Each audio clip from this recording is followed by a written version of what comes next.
you prepare as thoroughly as you can. The guys play their asses off. Playoffs? Don't talk about playoffs. You kidding me? Playoffs? I just hope we can win a game. Another game. Listen, we talking about practice. Not a game, not a game, not a game. We talking about practice. That you probably won't say it again. I bet I do. Okay. Chris? If you want to crown them, then crown their ass. But they are who we thought they were. And we let them off the hook. 5, 4, 3, 2, 1, 0. Gather around, Skull brothers and sisters. This is Skull Rants, brought to you by Minnesota Sports Talk. You can follow me on Twitter, TikTok, and Facebook. I got a guest that I met on Twitter, as I usually do, Chris Wallace. Hey, Chris, tell everybody where they can find you on Twitter, and then I want you to open up telling me how you became a Viking fan.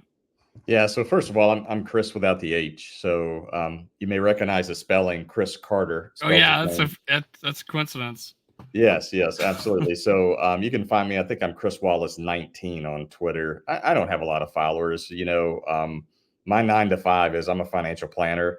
I'm on Twitter to have fun. Read the Minnesota Viking news and make new friends. Like I've made with you, and I appreciate you having me on the show. I grew up in Atlanta. So oddly enough, that's where Kirk Cousins is now. And during the 80s, Atlanta was terrible. And I fell in love with Minnesota's uniform. Tommy Kramer used to wear the eye black, remember? And I just started liking Minnesota, and I've never changed. And it's been a long, hard, sad journey with a lot of tears, a lot of angers, a lot of things thrown around the house. But that's how I became a fan. It was the uniforms first. But I love them. They're awesome. And one day, I'm hopeful before I die, they'll win me a Super Bowl. Now, who you just mentioned Tommy Kramer. Was there any other players that stood out to you? Like, was Tommy your favorite player, or tell me about who were you rooting for back in the day? Yeah, so Tommy Kramer was by far and away my favorite, and it was the eye black that did it, if I'm being honest. I have a picture on my Twitter of me in a Tommy Kramer jersey at like 8 years old, and Ted Brown was another one. Their running back. I really liked him, but it was Tommy Kramer. And I know Ahmad Rashad was really popular, and no offense to him, he's great, but it was Tommy Kramer. And just as a kid, I just thought somebody who wore the eye black, that was just really tough. All my listeners know who I like, and that was Scott Studwell. Anybody asked me what I wanted to be, they said what I wanted to be when I grew up. I said Scott Studwell. I just wanted to be Scott Studwell. 6'2", 220. Now you to be a linebacker, you need to be bigger than that. But the blood on his pants, blood on his elbows, everywhere, blood everywhere. Those intense eyes that he had was insane. Man, he's a tackling machine. I think, I did some research, and I think he's the second most tackles in NFL history, and he's not in the Hall of Fame because he's only been to like 2 or 3 Pro Bowls. Yeah, what a long career. Yep. I think I'm one of these days going to start doing start promoting him, as Hall of Fame. See if that'll catch steam. I mean, it starts to work after a while. I mean, we got so many Vikings. Like, name me a Viking you think should be in the, other than Scott Studwell, because that's the obvious one. Name me a Viking you think should be in the Hall of Fame. It isn't. Trying to think somebody obviously from when I started watching as a kid. Again, I'm a big fan of Tommy Kramer. I don't know that he's, and if he's listening, no offense, Tommy, love the guy. I don't know if he's quite Hall of Fame worthy, but I wish that he were, able to make it in there as well. But I can't think of anybody else off the top of my head that I would think needs to be there. Yeah, I'm always promoting Joey Browner because Ronnie Lott was the only others. Yeah, it's like he was the only other safety back then, and I mean, it was those two guys. Yeah, Joey Browner, number 47, wore the elbow pads. Yeah, and I think one of the reasons why horse collar tackles are because he broke this dude's leg one day going into the end zone. Yeah, but we have a lot of guys. We could spend all day talking about who should be in and who should be out. Like Tingelhoff didn't go until unfortunately late in his career when he was starting to, his health was bad. So these guys need to get in, man. Yeah. There's some guys. There's still a purple people eater out there that needs to get in. But let's start off. We recently made an acquisition. Let's do that. Robert Tonyan, tight end, long time with the Packers, had some productivity. How'd you feel about that pickup? I never really heard much about him, to be honest. And oddly enough, I got a message from a buddy of mine on Twitter, and he told me, "Hey, I'm a Vikings fan now." And I was like, "What do you mean?" And he responded back, "They just signed my best friend, like literally his best friend." So he said, "We're going to be Vikings fans together this year for sure." So I was a little shocked actually, because didn't we pick up a tight end also in the undrafted free agent market as well after the draft? We picked up some guys, but nothing of note really. And Yeah. he's been a pro. He's a 6-year vet now. Yeah, 6 or 7 years. Yeah, I believe so. And Yeah. he's a big guy. I mean, he's a solid framed guy. He's a big dude. So I wonder why did they sign him? Because we have a pretty good tight end room, right? And I don't know. It makes me wonder, why did they go after and sign him? Because we have Nick, we have Hawk, and I'm losing the other gentleman's name that's from Baltimore that we signed, the massive run blocker, and I can't think of his name. He just made me forget too. Yeah. Josh Oliver. Yes, thank you. Oliver. Yes. So yeah, and it's funny because Josh Oliver was kind of a receiving tight end in college, and made his living as a blocking tight end in the NFL. Right. And he showed some highlights. Johnny Munt actually stepped up pretty good when TJ Hawkinson went down. Now with the Nick Muse not really he really hasn't got his feet wet in many NFL games yet. I think he's dressed on some games, but only mainly played special teams. But right. I think they maybe just wanted depth. That we kept 4 tight ends last year, and this is definitely he's probably got a leg up on some of the UDFAs. Probably has an equal chance, maybe even slightly better because of his being a vet and Nick Muse, this will be his 3rd year. Right. But he hasn't really saw the field. So, but I'm really excited about Nick Muse. But, I don't know much about Runyon's blocking. He's had 50 reception seasons. He had 11 TDs in 2020. So he's had some production. Sure. More production than Johnny Munt had before we signed him. So yeah. Maybe we we get a depth piece until TJ Hawkinson comes back, because I really think, and what do you think? I think he starts on the PUP list, misses the first 4 games. Oh, I don't see any way possible that he starts before that. I heard rumors on both sides. I heard he was behind at one point, and then here recently I heard he's ahead. Yeah, they said that, but that means nothing. But then he said there's no timetable, so it's there's never a timetable. You're missing the first 4 games. There's no way he plays in the first 4 games. Not because they had to wait before they did surgery, because they had to wait for some swelling to go down. It turns out his MCL ended up healing up, so they just had to operate on I believe the ACL. And there's a timetable, and these guys are incredible athletes, and their bodies heal at speeds, that ours does not. And yeah, I mean, I'm every once in a while, because there's still like crazy fanatics that can't stand Kirk Cousins, and they constantly updating me on Twitter, Atlanta news, and I'm like, come on guys, get over it. But occasionally I see an Atlanta post where that is some video of him throwing in OTAs, and he's full go. Yeah, he's full go right now. It's crazy how he got on the field full go before Aaron Rodgers did. I haven't seen anything with him throwing. So it's like, these guys, they heal so quickly. Yeah, they do. Modern techniques and medical techniques and medicine. It's awesome. So the signing that today was probably insurance, to some degree. Yeah, well, for sure. And you can try to sneak a guy. I think we'd keep 4 tight ends again, if this is the case. And then one of these guys we'd try to sneak on the practice squad. And who knows, maybe one of these dudes in the UDFA, impresses. Oh, and we signed that guy. I think he was out of Germany or something. He's a tight end too. He's a physical specimen, but he doesn't count against a 53-man roster. You get to keep a guy on a European or not a foreign something player that you can have on your roster, trying to get more international players and stuff like that. Now he's a tight end and he's a physical specimen.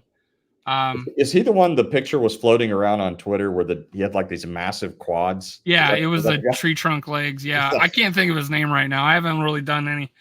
I mean, we got duped with Boehringer from Germany a few years ago, getting drafted in the 6th round. He was terrible.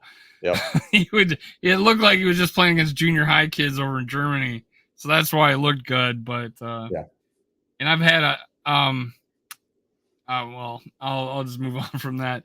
But hey, so when Kirk Cousins moved on to Atlanta, we offered a contract to him, and we wouldn't come off of not guaranteeing 2 years, and that's what Kirk wanted.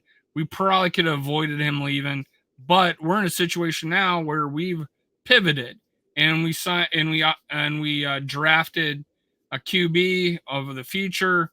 How'd you feel? And then immediately Kwesi was right away after Kirk left, sign free agents like immediately. Yeah. How'd you feel he did in free agency before we talk about the draft? Yeah, no, I thought he did really well. So obviously I don't know what their strategy is. Like, I do retirement planning for people. They do picking free agents and draft picks, but it appeared to me that they wanted to offload a lot of big salaries. And I think right now, if I'm not mistaken, we're projected to be number 1 in cap space next year, which is going to be phenomenal because it's over 100 million. Yeah, we'll have a ton of money to kind of fill some gaps and voids. But how did they do this year? I thought they did a fantastic job. I believe they had to go out and I believe they had to get a safety valve and a quarterback, so to speak. And I think at the time, for what was available for the money, Sam was the best option. And I just kind of want to say this, Sam in 2018, he was the 3rd pick of the draft. And I think that we tend to forget that because we all have recency bias and everybody is JJ McCarthy crazy right now. But the thing is, what happened to Sam, he was drafted by the Jets and he was thrown into a really not a great team, right? So, and this is how it happens with a lot of rookie quarterbacks. So, he was drafted by the Jets. I think he spent 3 years with them and then 2 years with the Panthers.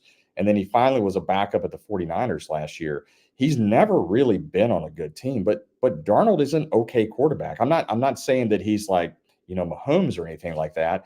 But, the way I look at it is the Vikings at this point, assuming that he starts, and we don't know that for sure, he's just been handed the keys to a Lamborghini. All he has to do is keep the thing on the track, right? He's got, JJ on one side, Jordan Addison on the other side. Hawk will be back. He has 2 really good tackles. The only thing that I think the Vikings should have addressed, and maybe they're still going to do that with some of the players that they're going to be evaluating, is the center position. I love Bradbury. I think he's a really good game manager. He's just small, and he gets run over by those, big nose tackle guys. So I think Darnold may surprise us. I really do. He came from the Niners last year in a West Coast style offense with Shanahan. So he could surprise us. So I think they did good by picking him up. That's the thing. And I know that the Vikings were after a quarterback, and we talk about Kirk Cousins and the Vikings really lowballed him. And again, I think they wanted to free up cap space, and they didn't want to go any more years than that. And honestly, I was kind of disappointed because, you can say what you want to about Kirk, and I know he hasn't won a lot of playoff games, but the guy's incredibly accurate. He's a competitor. But we would have had to pay him a lot of money. So I think their strategy, like I said, was to offload some big salaries, go out and get some good free agency signings, and rely on building a team with kind of a Moneyball philosophy. That's how I see Kwesi. I'm sorry. That's how I see him is kind of using that Moneyball strategy. And I think he's done okay so far.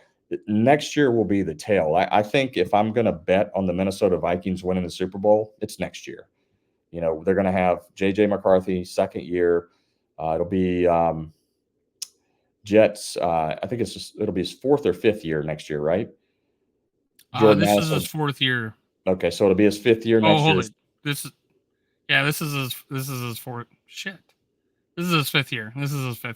Okay, so assuming we keep JJ McCarthy, second year quarterback, assuming he's starting. What am I talking about? 20. So he's had 3 years. Then fourth. Yeah, 2021. This is his fifth year because he started in 2020. This is his fifth year. Okay. What am I thinking?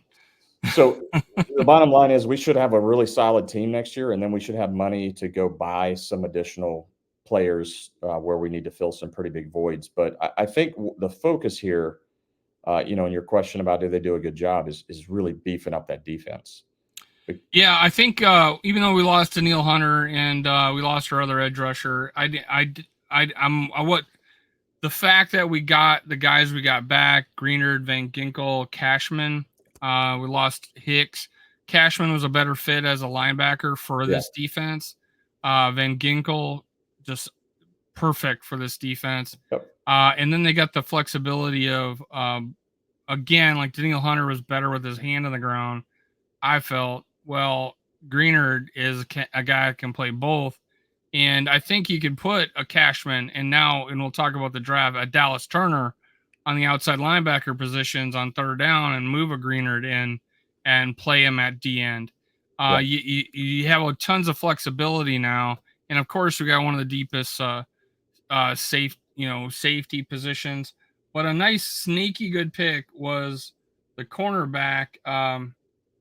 They don't have him listed as a starter though. Shaquille Griffin. Oh, Shaquille. Yeah, Shaquille. Yeah. 28 years old. He's a veteran. He's a kind of a ball hawk type of player. Yep. Can play against the run. I honestly think he could compete. They almost look at the fact that he might start at the outside, starting the outside, and Murphy can play nickel because he's done that before with the Cardinals. He played both in and outside. So, and then we got, Caleb Evans, hopefully can bounce back. Then we got, Andrew Booth Jr. He actually, when he got playing time, played pretty good. Yeah. I think he's probably going to get cut though. I don't. You think Booth will get cut? Yeah, I don't think he makes the team this year. Oh, he had the highest PFF grade out of anybody. Yeah, and he's starting to get a lot more playing time at the end. Well, if he gets cut, who's playing then? Yeah. We'll go to the draft. We'll move on to the draft. Yeah. Let's see. So, obviously, did it even cross your mind that we would get a top quarterback on the draft without giving up a second first round pick, like at all? No. You thought the same as me is like, now one of the things I said before the draft is, and you've already Moneyball, you talked about Kwesi. I said he's never overpaid for anything. He didn't overpay for Kirk. He didn't overpay for Danielle Hunter. He got Greenard, who was cheaper and younger at $19 million compared to $24 with Danielle Hunter. Yep. He got Van Ginkel for 10. He got Cashman. I forget how much, but it wasn't spendy. So he didn't overpay for any of these players. And then I said going to this draft, I warning people, he's not going to go up to number 3 to get a quarterback, and I don't want to give up 3 first rounds to do it. And Kwesi has never overpaid for anything until I see it happen. So when we got there and he kept not picking, not moving up, and get to 11 and we finally pick, there he is. We move up to 11, J.J. McCarthy. So did you have a favorite in the draft, or where'd you have J.J. McCarthy? So I didn't think J.J. was going to fall as far as he fell, to be honest. I thought he would go inside of the top 10. I was kind of Drake May because, big frame, kind of reminded me a little bit of Josh Allen. I was kind of hopeful that we'd get him. Now, I do think the Vikings were really going after him. And I think at that point, the football gods allowed us not to have Herschel Walker 2.0, because I do believe, you mentioned Kwesi not overpaying, and I 100% agree with you, but I think he was on the verge of overpaying for Drake May at number 3. I really do. I really believe that. And then fortunately, like I said, I think the football gods said, no, you're not doing this again to your fan base, and we'll send you another quarterback later on at, down in the draft. And that's exactly what happened. But as I was sitting there watching the draft, I was amazed. Matter of fact, I was flabbergasted when Atlanta took Michael Penix at their pick at number 8. I was just floored, because I didn't understand why they would do that. But then at the same time, I was like super happy, because at that point I knew we were going to land JJ McCarthy. At that point you knew we were going to grab a quarterback. Well, it also took one off the board, so if we didn't get McCarthy, it was like Penix would have probably been the other guy we would have been willing to take. So it almost like, oh crap, to me a little bit. I pre-draft we did a mock where we traded up to 8 with Atlanta and took JJ McCarthy, but that didn't happen. They took Penix, and that left basically either JJ McCarthy or Bo Nix. And then you're looking at the Raiders, you're looking at Denver possibly jumping us. Now, we did want JJ McCarthy. I have no doubt about that. Yeah, but I think the Viking fan base, when they were honest before the draft, not after. Yeah. About 85% of my followers on Twitter said they would take they would take Drake May. Only like 60 said they would take, JJ McCarthy at all. Like whether, I said, would you want him on your team? 40% said no, they don't want him if that was the quarterback. Yeah. Now after the draft, it was like 97%. So they were cool with it. But I think they didn't realize that we weren't going to have to trade 2 or 3 first-round picks for him. And then after the draft, when we got him for just the 1 and a 4th and a 5th where we traded up. I think people immediately were like, this is so much better than going up and trading the farm for Drake May, who himself has a lot of holes in his game. I think Atlanta screwed up. They left some really good defensive talent on the board. I had him taking Dallas Turner, and we got him. I 100%. 100%. Why did they not take him at 8? I just, it's almost like they did it to like rub it in Minnesota's face or something. I'm still not sure why they took a quarterback at 8. Oh, I tell Viking fans all the time, we were going to do the same thing. If we kept Kirk Cousins, we were going to do the same thing. Yeah. So, and you guys, and I was like, I want to tell them, you guys wanted us to do that.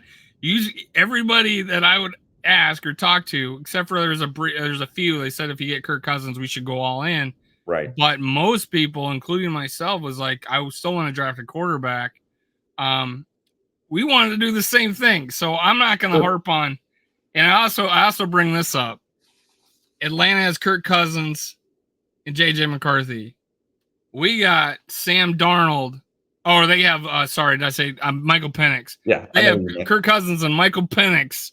Right. One of the best quarterbacks. Well, honestly, the most productive quarterback in college football last year. And we got Sam Darnold and JJ McCarthy, who ran through 40% of the time instead of, in a run heavy offense. Yep. So I'm like, who's got the better quarterback room right now? So let's not make fun of Atlanta when they got a better quarterback room than us right now. I agree with that. I'm with you. I agree with that. So, no, it's a long-term play. I don't think Kirk was definitely. I don't think there's a story out there that he left because we were going to draft a quarterback. No, he left because we didn't give him a second year. Right. That is why he left. He knew the writing on the wall. Yeah. We've already drafted Kellen Mond when I was here. We drafted Jaron Hall last year. We've drafted 2 quarterbacks in the stint while he's been a Viking. He saw the writing on the wall. He knew we were going to, all those stories are out there. We're going to draft a quarterback. We're scouting the hell out of him. Yep. So I don't think he left because of that. But and there was a story that Atlanta said that they talked, because Kirk was asked this, that he thought, oh no, there was a report after the draft on Penix. He said that through the agent that they thought knew that they were looking at getting a quarterback, but not that high. So when they called him up and said, no, we're taking Penix at 8. And it's one of those things, they love the guy. They're thinking, 3-4 years down the road, turning it over to, I think, is going to be a successful quarterback in this league. And they actually said this, the Packer model. Their GM said that, it worked for the Packers. The Packer model works. They got 2 Hall of Famers, and then now they got Love, was very productive last year. It's a copycat league, right? Yeah. So that's right. That's where I came off of that. I'm not going to be like, I know there's a lot of Kirk, you deserve this, but no, he doesn't. I mean, he's been interviewed twice since on really big, big shows. And he's like, you know what? I can't control it. I'm just going out and play, I expect him to play very good this year. Yep. If anybody can pick up a new offense, it's him. He had 5 different coordinators with us. He had 3, I think, with or he was so now he's got a new one. Anybody can change coordinators, it's him. Yeah, no, he'll have a good year in Atlanta. They put some good talent around him, and Kirk's been incredibly durable. But you know what? He's getting older, and this Michael Penix is insurance. Maybe they drafted him as insurance because he'll probably be fine. But what if he has another freak injury? He's had some really good luck not getting injured. And the entire NFL had a problem last year with it. Yeah, massive problem. You're right. You're right. I mean, they made the point that you can't make it. You need some guy that could step in for a few games. We needed someone that could step in the whole rest of the season. We didn't have that. Yeah. But also, Dallas Turner. Who would have thought? Originally, I was thinking if we didn't get a quarterback, Dallas Turner wouldn't be there. I was going to say Latu, right? Or Murphy. He did fall a little bit. That's a guy we could have drafted at 12 if we didn't get a quarterback from Texas. Byron Murphy, I think that's another. Yeah, we would have had 2 Byron Murphys. But he fell a little farther. The first defensive guy came off the board at 14, and it was Latu, who I actually liked coming out of the combine because I didn't think we'd get Dallas Turner. And sure enough, we did get Dallas Turner. And if I think you probably know what a spider chart is. They have the the different metrics around. His damn near looks like a cookie with a little bite out of it, and that's the bench. And the only reason his bench isn't high is because his arms are 35 inches long. Yeah. And I'd say he could pick up a dollar bill standing straight up off the ground. So what do you think of that? This was like icing on the cake. We didn't have to trade a couple first, and we got, I thought, the best defensive player in the draft. 100%. So if we think back to Kwesi again, I think everything fell into place for what he was trying to do. We had a really good, I thought, some free agent signings before the draft. The way that the draft fell was just kind of like you don't see a draft like we just saw very often. And so our quarterback, a legitimate quarterback, fell to us, which was great. And then because so many offensive players were taken, it pushed some really good defensive players into the teens. And we managed to land Dallas Turner. And the guy's a literal freak. So, again, I think Danielle Hunter is great. I don't think he's a game wrecker. I think he's a very good player that you've got to key on. But I think long-term, Dallas Turner has the potential to be an absolute game wrecker because just of all of you mentioned spider charts. I have it pulled up. His broad jump, his vertical jump. My gosh, I think he's 6'4" and runs like a 4.4 40-yard dash. I mean, he's a literal freak. You do not see a man of that size doing some of the things that he's currently doing physically. So he's 21. Yeah, he's a phenomenal pick. I thought it was the best first round for the Vikings in a number of years. Maybe the Randy Moss draft might be equal to that just because it was Randy Moss. But Adrian Peterson, but yeah. Yeah. We had those 3 first rounders that one year, Yep. but we ended up losing one to an injury. They never did. Patterson never did. He never shined until he left us, but he was the best. I think he's the best kick returner in NFL history, personally. But then we had Xavier Rhodes that year too, and we got those 3 first rounders. But yeah, this definitely blows that one out of the water because I think time will tell. But if we get our franchise 10-year plus quarterback, and we get Dallas Turner wrecking offenses for at least 5 years, I'm be pretty happy with this draft. Yeah, you mentioned Xavier Rhodes. So our 3rd round pick, or actually it was our 4th round pick, Kyrie Jackson, the big cornerback out of Oregon. That's who he reminds me of. Dude's he's another specimen, I tell you. So I was looking at his spider chart. He's in the 98 percentile for height, broad jump 95, 10-yard split 82, arm length 89, wingspan 84. His weakness is he's not that fast. He's 46 percentile for 40-yard dash. If you compare him to Xavier Rhodes in height was at 79%. Their broad jump was similar. X was at 93%. Their 10-yard split, X is faster than him at a 97 percentile. And arm length, X has a 97 percentile versus that 89. I didn't see, Xavier's wingspan, and his 40-yard dash was a little faster. So the thing about Kyrie, I think he's 6'4". He weighs about 193 pounds. So he literally weighs basically the same thing that I actually weigh, except he's taller and much more athletic. But he's a big corner to have out there defending receivers. I think he's going to get beat deep, but I don't know if they can do things to get his speed up a little more. But I think that was a phenomenal pick. I did read somewhere that he's had some, I don't know if it's behavioral issues or whatnot, but just to lean into that. So early on in his career, he didn't even know if he wanted to play. He got talked into it. Yeah. Junior college coach ended up giving him a call. He ended up switching from receiver there to defensive back. Smart move. Coach wanted him to still play receiver. He immediately gets offers. He goes to Alabama.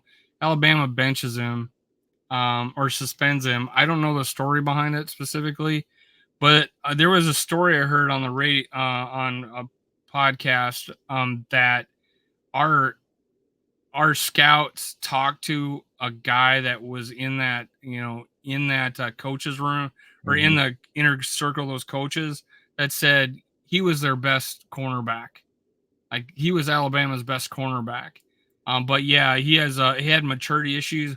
But one of the things I like is a guy being able to overcome stuff. Yep. Difficulties and then shining like he did. And one of the things you talk about is his 10-yard split. It's borderline elite.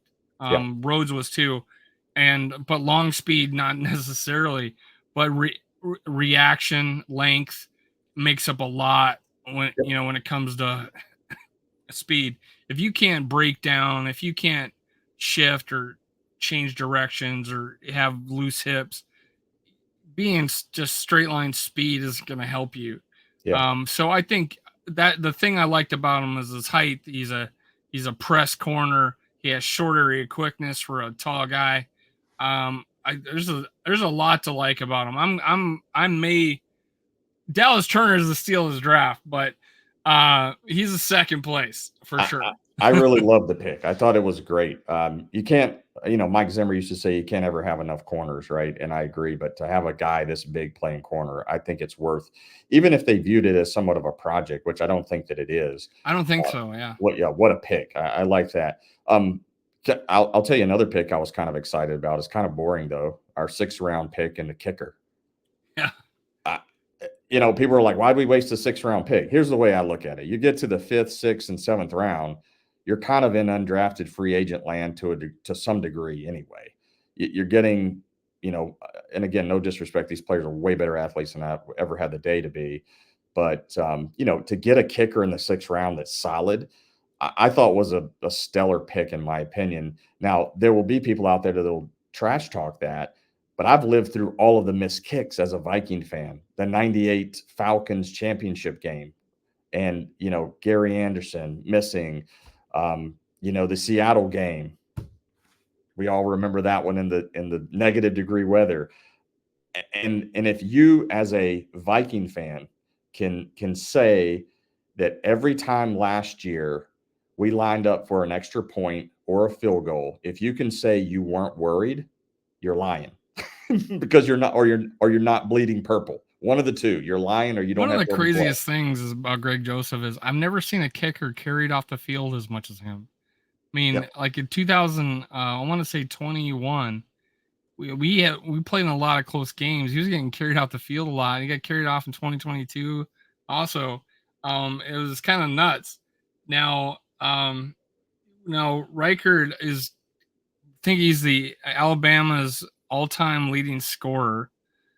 He's incredibly accurate. I don't know if he has the new kickoff rules. It doesn't matter anymore. Nope. To have to boom it out of the end zone. I don't even know the official rule, but I don't think that's a good thing to kick out of the end zone anymore. I'm not sure. I got to go look at that rule, but I don't think that's not in play anymore. Now, Greg Joseph had Greg Lay. I mean, he could kick a 60-yarder. We found that out. Yeah. I don't know if Reichard has that length, but I won't mind not missing a bunch of extra points. I won't mind that. Dave, all I want is after we score a touchdown, I want to be able to comfortably look at the TV during the extra point.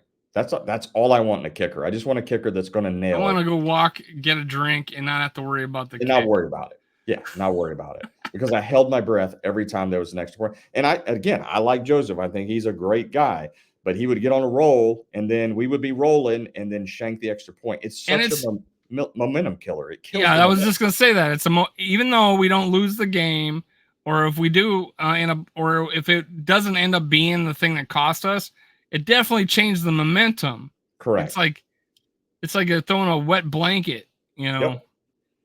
Other guys, we had Walter Rouse out of Oklahoma. I think he's a little stiff. I think he can play either tackle. Heck, draftbuzz.com has him listed as a guard, and all it has a spider chart compared to guards. So I don't know if that was a thought there. I would honestly like that if he did play, if he could move in. Then we got an old lineman, Michael Juergens, out of Wake Forest. I haven't really looked at him, but I think the Vikings really like Levi Drake Rodriguez, D tackle out of Texas A&M in the 7th. Yeah, I think Minnesota. I mean, so let me go back to the tackle position for a second, the guard position. We still haven't signed Dalton Reisner. There's been a lot of chatter on Twitter, like, why isn't he signed? And we want him back, and he wants to come back, etc. But none of the other teams have signed him either. And again, I'm a big fan of Dalton Reisner. I think he's a great locker room guy. I love how he helps the players up after every play. I love that. But I'm almost wondering with some of these picks, like this, Walter Rouse out of Oklahoma.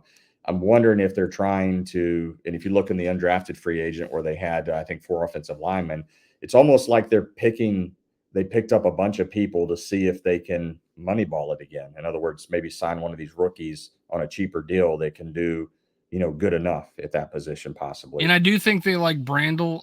Last year of the season was in preseason.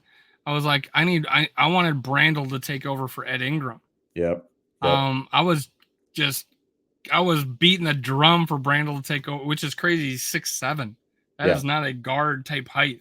That's but he is a one thing I like about Reisner and Brandel is I think they're pretty good pass protectors, and they have a thing that's called independent arms where they have one hand on, that guy chops his hand out and he puts the other one up, and he's back controlling the block. Ed Ingram can't do that.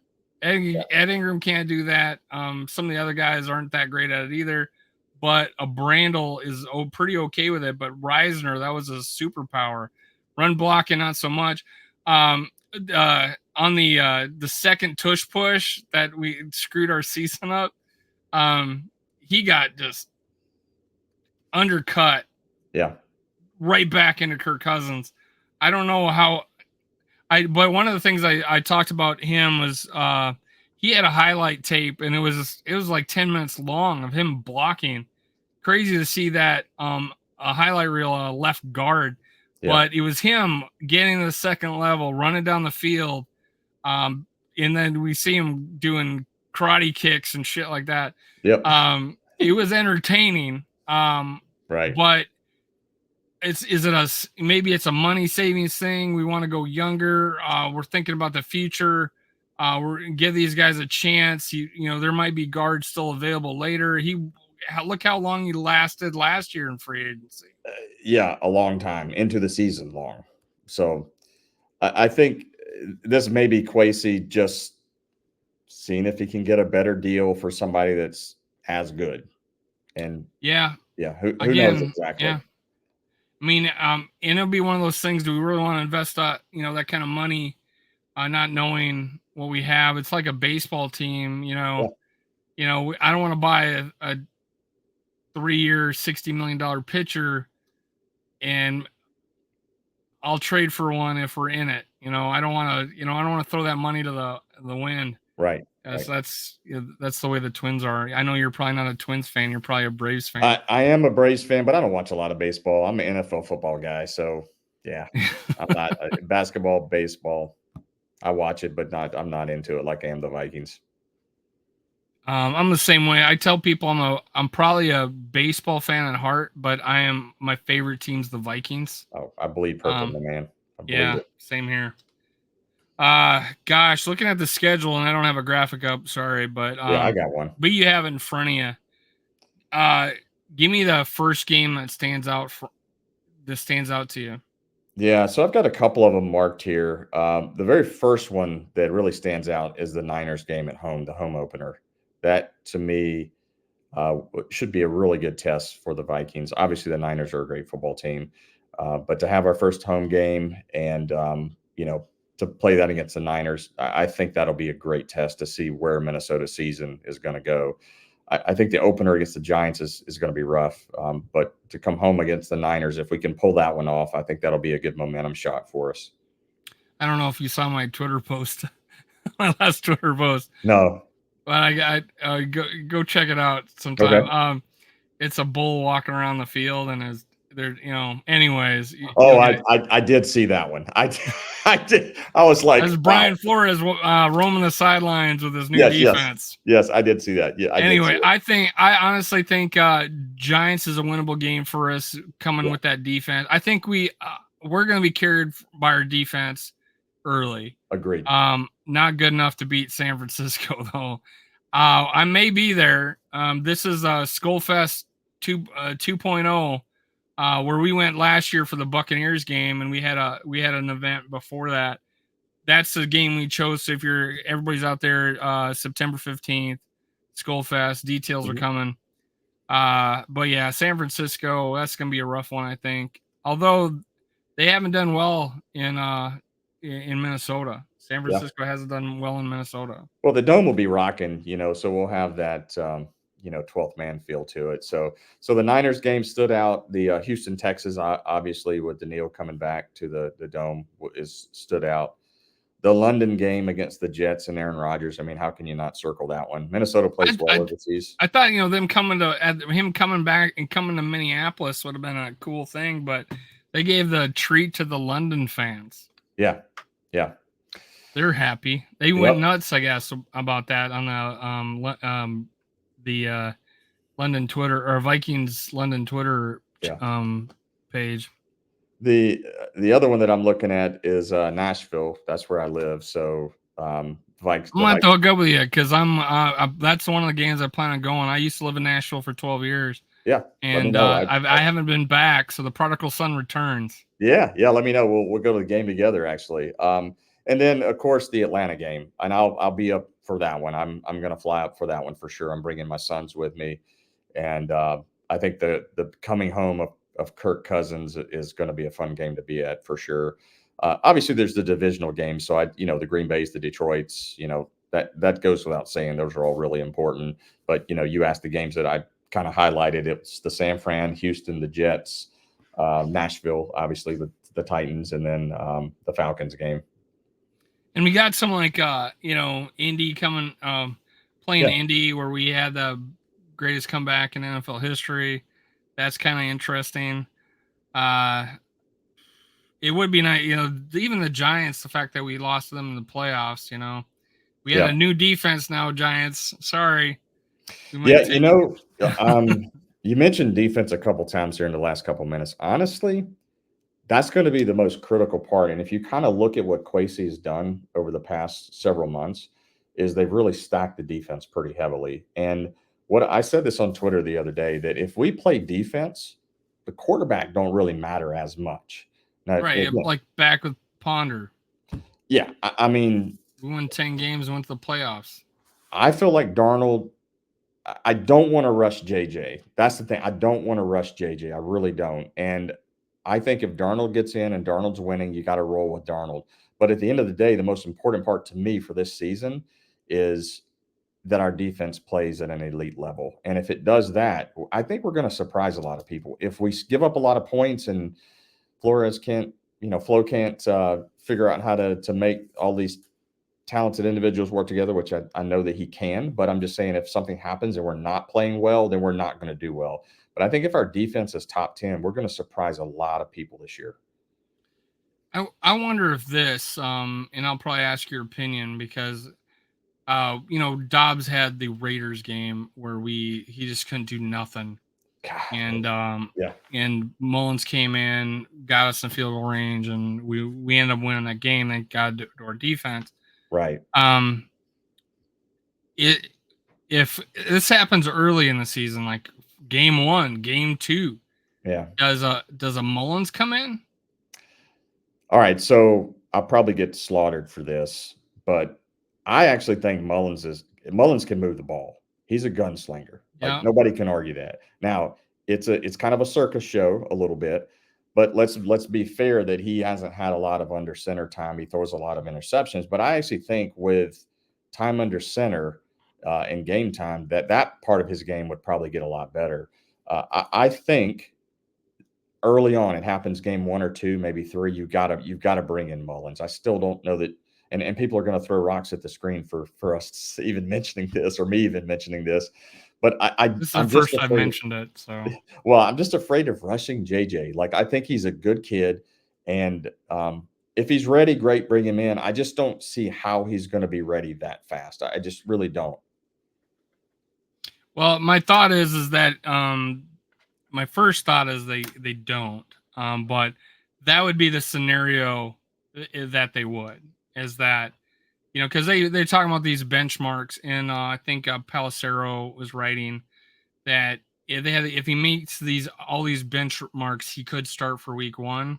Yeah. The way they don't, Vikings and freaking Kevin O'Connell, except for Ed Ingram for some reason, they don't start rookies. They don't give them they don't put them out there.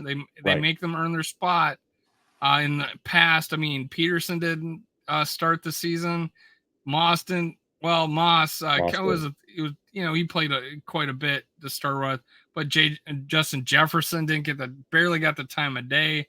Diggs didn't even dress. Thielen took him 4 years. I mean, it just kills me. I'm a merit guy. You got to if they look good in practice, and they're beating the other guy, freaking put them in the game, or at least, I'm big at playing players, even if and that's a Kyle Sloter thing. Like, he showed all crazy things in preseason, but he didn't look that great in practice apparently. But he looked great in preseason. I mean, just play that, trust that he could get it together if you give him 10, 15 snaps into a game, it's going to come out. And I'm like, hey, play some of these guys. They started to mix it up. I mean, under Donatel on defense, and that's mainly on defense. Donatel on defense, he would only play like 11, 12 guys. Finally, under Brian Flores towards the middle of the season, when they started to look really good, they started to play 20 guys. Yeah.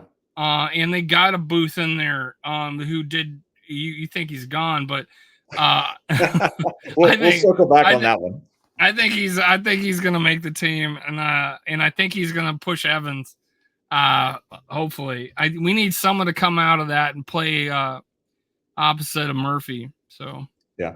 So I thought Kyle was a good quarterback. I'm not sure why he didn't get more of a shot to play. I don't know if you saw my interview with him. I have not saw the interview. Go I on did my see that YouTube you had channel one. if you're not a subscriber already, Chris. Yep, I am. Without an H. Yep. Go on there. It got 5,000. It's over 5,000 views. And then if he One Bar and Lupagus too interviewed him about 3 months ago before Kirk left. I interviewed him after the draft. We talk a lot about what went down in 2017 to 2018 season. So it's very intriguing. Also, I don't think the coaches liked him. That's just what I think. I haven't heard you it interview with him was yet. that for sure. It's definitely a Zimmer thing. And if you go watch those two interviews, one Bar and Levigus and one with me, yes, he does talk about that. But another one you might get a really good kick out of is, and I always wanted to do it, and I got Mike Wabashell. Oh yeah, I had him on. He's been on my channel like 4 times now. Yeah. And I got him to come on to talk about what it was like the draft day experience throughout the years. And it was outside of Greg Coleman interviewing him, it was probably the best interview second best interview we ever had on the show. It was amazing. It was great. You get a box of popcorn, get ready to watch that. So go watch Wabi, go watch Kyle Sloter. Yeah. Wabi's great entertainment. Yeah, Wabi's great. I like him too. Yeah, he has his own channel. Yep. If you're not already subscribed to it, there's a lot of analytics stuff, and he talks about his partner in crime does a lot of analytics stuff, and then he talks about Vikings insider information type of stuff, what it's like, and he gives his opinion. So here I am plugging other people's shows. No, stay here. Only listen to this one. But hey, what was let me ask you 2 different records. What do you think the division record is going to be? So the divisional record, I didn't actually take a look at that. I looked more at the overall. So let me just answer the overall. I have us at 11-6. I did that last night. Who do you have us losing to? Let's go with that. New York Giants, Green Bay Packers will split with, Detroit Lions will split with. I have us losing at Chicago. I have us losing at Seattle. So let's see, 1, 2, 3, 4, 5. And then I think the Los Angeles Rams game is going to be tough at Los Angeles Rams on Thursday Night Football. We have everything exactly right, except I have the Giants and the 49ers flipped. You have it flipped, yeah. I have beaten Giants and losing the 49ers. I'm kind of banking on crazy dome momentum and Flo's defense coming out just ready to rip heads off. And that's the only reason. I'll take it. Yeah, and I hope so. I may even come up for that game, actually, just because I'm like geeked for the season right now. So, for me, the Rams and Seattle is because I don't think we travel out west very well. No, we don't seem to for some reason. Yeah, I agree. But 11-6, and again, that's me banking on. Actually, I don't care who's at quarterback. That's me banking on Flo's defense pumping on all cylinders. And the Rams game is a Thursday night. So. It is, yeah. So that's why if Flo's defense isn't playing well, in other words, if we're not in the top 10, we won't finish 11-6. If we're in the top 10. And then last year we started out really slow on defense, but in that middle we were the best defense in the league statistically. And then at the end we just didn't give Mullins was playing pretty, but he had to come back. He had to just sling it at the end, trying to come back against the Lions twice. It's like, I don't necessarily blame Mullins, but I think a lot of people do. But that defense was terrible the last 3, if not 4 games, and there was injuries, and I can't really. But people had figured this out. We weren't getting to the quarterback. None of that was happening. But I think now we have the weapons spread out. We just don't have Danielle Hunter. We have 4 guys I think can get after the quarterback. Agreed. What do you think it is with us not wanting to get a big D tackle to put up in the middle? Do you think that's a scheme thing? You know, that's one. So there's two areas. I'm glad you mentioned that. Actually, I had a note here that I wanted to mention. There's two areas I think Minnesota still needs to address, and again, I think it's one of them's the center. I think we need a bigger center. But on the other side of the ball, I think we need a big nose tackle. We need somebody to really blow up that middle because we have the outside on our D line Yeah. set pretty well. Linebacker and Yeah. edge rusher Yeah. set. I think we need to get that really hard push up the middle, and we don't have that. And I think that's a big missing component. And I have to think if we don't get it this year, then we go buy it next year in the free agents market. And we still got our first round pick next year, so We do, and it may be higher, right? If there's some penalty stuff with Atlanta, right? well, Who knows? the only time that's really happened is when they the two teams worked it out. You know what I'm saying? I don't know if we're working it out. Yeah, probably not. So maybe just them losing a pick. I do think something's going to happen to him. I don't know how. This isn't Tom Brady on a yacht in Miami type of Right. tampering. This is a trainer calling him when he wasn't supposed to. Yep. So I don't think this is. Well, that's the smoke. I mean, that's what we know. Maybe there's more, right? Maybe there's more. Didn't we pick up a defensive tackle in the undrafted free agent? I think I told you before. I think in the undrafted free agent part of the draft. Aki Tiamani from Oregon. Yeah. It seemed like Minnesota just grabbed a Tyler Manoa, Arizona. That's it. Yeah.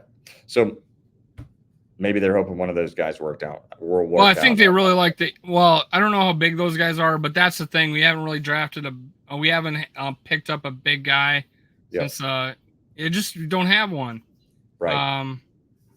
So I think that would just make such a big difference, but maybe they just want, because there were times where we went with one lineman. And that was kind of crazy looking to go see all these linebackers. It was kind of funny because we did it on like 3rd and 2 once. And I'm like, we don't have a single lineman in there. We got, what the hell? And we had the most dropping back 8 than anybody in the league, and we had the most blitzes as anybody in the league, which is absolutely crazy to think about. Right. So I think we'll look different this year because the team is definitely, I mean, you know this. I think we'll play more press. Right. It's definitely more stacked this year. Our defense, I mean, I'm very hopeful this year for the defense, and I'm hopeful that it can carry us. One other thing I wanted to mention real quick. Sorry, we've been on here like an hour, which has been fun. The addition of Aaron Jones, that's key. Oh, that's we didn't even talk about that. Yeah, that's really key. Because if you look at our run game last year, and I couldn't wait for them to put Ty Chandler in. I was glad when all of us were. Yeah, I mean, it's like, why would you not put the guy? The guy can fly. Why would you not put him in there? He can hit holes. He can run. But when we look at Aaron Jones, he's a bruiser, and you have to think that Minnesota's going to make running the ball a little bit more of a focus. I know Kevin O'Connell's a pass happy coordinator and all of that, but we got a body now that can put the ball in the end zone. We did not have that. He's an all-around back, too. Yeah. All-around back. So he catches the ball in the backfield and can pass block. That was one of the things that was on the downside for Chandler. But, yeah, he at the end of the year when he got to see more playing time, it started to show. And I think it's a comfortability thing. Like, are they comfortable with him being in there all downs? But yeah, I like the fact that we got a decent mix with those two dudes. Wouldn't mind a big back, but again, Aaron Jones, I wouldn't trade him, for the affordability of it. Right. Not having to invest long term into a running back. And he's a really good guy too, and a good fit. So everything about him just, is a good fit for us. And hopefully just his presence, his intelligence, his flexibility in the offense just improves it right there. Because we really haven't seen a decent sustained running game in a while. So No, we haven't. I mean, we've really struggled in the run game, and I mean, it's evident by how many times Kirk was having to throw the ball when he was here. I mean, there's no. I mean, yeah, we didn't time of possession, sustained Yeah. drives. Yeah, we were At always the end of having the to come day, back. at the end of the day, you still have to. It's the NFL. You still have to be able to run the ball. You do, and you have to still be able to play good defense. And I know we're a pass happy league, but you still need to have a good run game, and you need to be able to stop other teams from scoring. And I'm hopeful that we've improved in both of those areas. And if we have, I think we'll be all right. And again, I think that takes the pressure off the quarterback position. That extends JJ McCarthy's development time. That takes a little pressure off Darnold, et cetera, if we're playing really solid defense and we're able to run the ball. Yeah, we agree with a lot. And hopefully, Yeah, we're man. gonna meet up in Nashville, man. That'll be fun. You better call me. I'm going to make sure you do, for sure. Yeah, for sure, man. I forget stuff. I'm getting old. But yeah, I definitely that's my big goal is to go to week 2, Nashville, and then Jacksonville. And I've never gone to more than one game. And no, actually, I went 1 year. We played in Miami, and we played in Tampa in the same year. But yeah, this will be. Hopefully, I set a new record going to 3 games. Yeah, that'd be awesome. You mentioned old. I'm probably as old as you are, so don't say that because it means we're both getting old. Well, I'm 51. I turned 51 this month. You definitely look better shape than me, so that's pretty awesome. All right, man. Thanks for joining. Skull Vikes. Yeah, you got it, man. Thanks for having me, Skull Vikings.